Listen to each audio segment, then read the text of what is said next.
Welcome back, Devil May Cry fans. We're still playing Devil May Cry. That's right.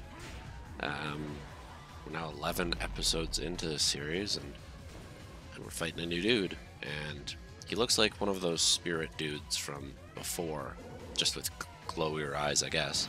So, shotgun time, right? Right? Oh, but it looks like he can deflect our shotgun, so let's just jump in this hole. Not sure if that's better. Uh-oh, we've got the lizard men. The lizard men! Well, we know how to beat them. That's with the grenade gun. But I'm like, you know what? I don't need a grenade gun. I will instead... I will break this. What can we break it with, though? Probably the grenade gun, right? That would make sense. At least to me. Because it causes explosions. And explosions beat cracked walls, but... it doesn't work. Why doesn't it work? Because our punches are stronger than explosions. Also, more lizard men. This isn't good. I'm not even sure what we're doing at this point, if I'm being honest with you. But at least our grenade gun can kind of just keep the lizard men there. Oh, they're still there. They didn't die. Okay, let's run. Let's run. What are we looking for? We're looking for a chalice, I believe. Oh, but this guy's still here. Oops. I think the game wanted us to kill this dude before we came out here. But we've got a brain. I'm sure that brain had a name, but whatever, that's fine.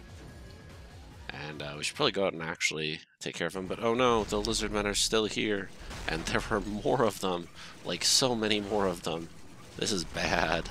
This is... I'm already goofing up this episode. I apologize for that. You're not going to see the greatest gameplay, but that's okay, because you don't need to. You're not here to watch me be really, really good at this game. You're here, I don't even know why you're here. At this point, you kind of know what you're in for. If you've somehow managed to stay through to this entire series up to this point, first off, thank you, because that's really, really nice of you. But second, why? I mean, you're watching the game played not incompetently, but not well, certainly. Like, I'm not the worst, but I'm not very good. Also, I thought I dodged that. Absolutely thought I dodged that, but that's okay.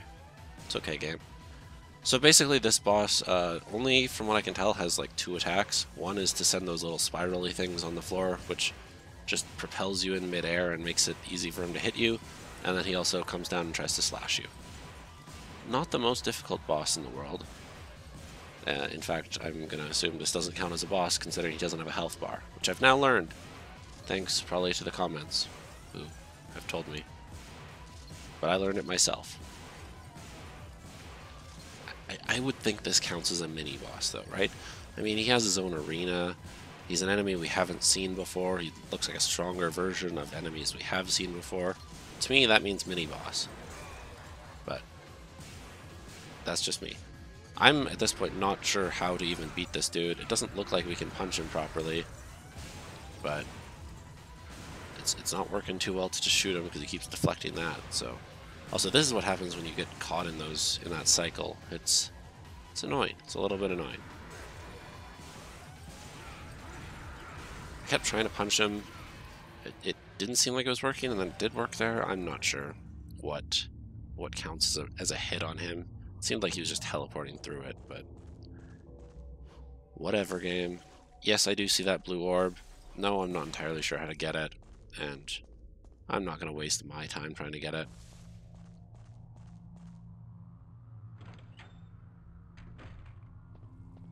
But what's in here?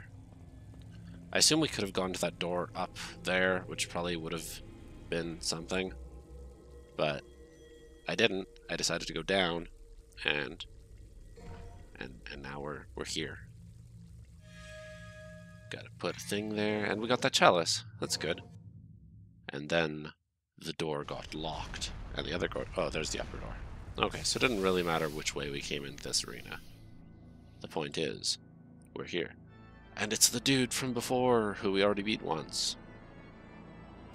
Who has a name, I'm sure. And I thought this dude was Sparda, but I'm thinking now he is not Sparda. He is, in fact, somebody else. But that's okay. We've beat this dude before. We know how to beat him, right? We wait for him to tire out, and then we punch him a bunch. And we can even interrupt his attacks a little bit, which is kind of cool. So, this shouldn't be too bad. Although, I don't know what the cycle is anymore, and it's been a while, and he does a lot of damage still. That is no fun. No fun at all. Also, he can still teleport. He still does the energy beams. This isn't great. This could be bad, and I died. But you know what? Almost half health for the first try. That's not the worst. Yeah, it took a while. Shush. I feel like the screen every time that pops up is kind of taunting me, because it just goes to show how not great I am at this game. And yes, I know I'm the one who puts that screen in. I know it's not actually taunting me. It's more just letting you know that I didn't just beat him on the first or second try. It took a while, and it means you're gonna get a death compilation at some point. And I'll tell you right now, I'll spoil it. That's coming in this episode.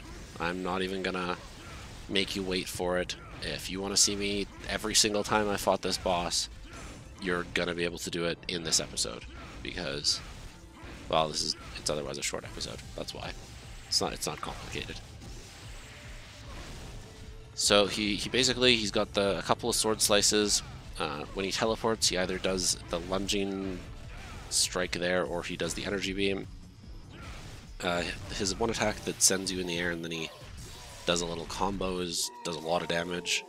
But as long as you don't get hit by that, he's not the most difficult boss in the world. I mean, if I was able to beat him, this is now the second time that we fought this dude. If I was able to beat him, anyone can beat him.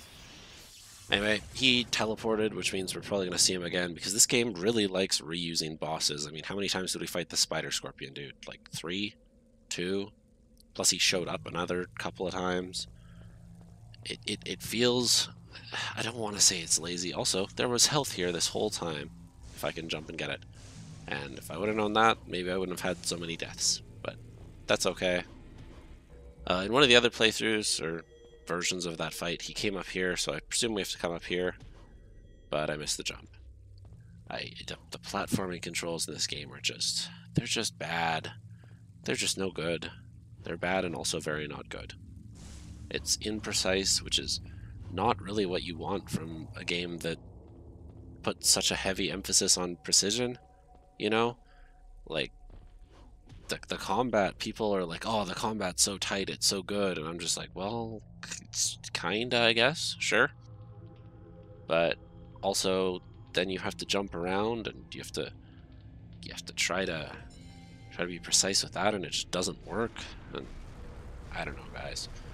I think the combat's okay, and I think I'm bad at it. I don't think the combat is my fault, but I do think that the platforming is the game's fault.